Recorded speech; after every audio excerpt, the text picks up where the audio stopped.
Nah, sampai keluar ya. Lalu kita siapkan lubang tanamnya.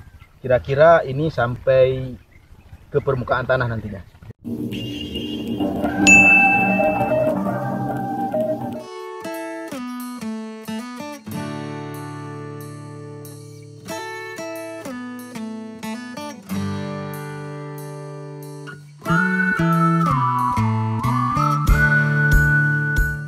Oke teman-teman, nah di sini saya akan memperlihatkan bagaimana cara pindah tanam cabai ke lahan pertumbuhan ya, atau ke lahan pindah tanam ini yang sudah siap.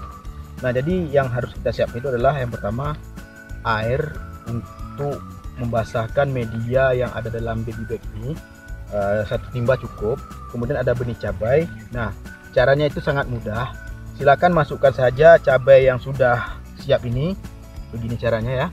Nah setelah kira-kira basah semuanya, lalu kita pencet begini, nah sampai keluar ya.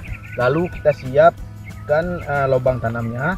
Kira-kira ini sampai ke permukaan tanah nantinya. Ini. Nah, silakan dilihat. Nah, ini dia. Kemudian setelah ini kita coba tutupi bagian atas mulsa ini dengan tanah. Tujuannya adalah jika terjadi suhu panas yang sangat menyengat, maka tanaman jika memang dia rebah akan terhindar dari sifat hangus ya, karena terkena paparan mulsa. Atau jika begini juga akan meminimalisir terjadinya dehidrasi pada tanaman yang kita pindah tanamkan. Baik, mungkin itu kira-kira penyampaian dari saya terkait bagaimana teknik pindah tanam cabai yang kami lakukan di lahan rumah tani Amiruddin ini. Demikian. Jangan lupa subscribe, like, dan share video-video kita yang ada di channel ini.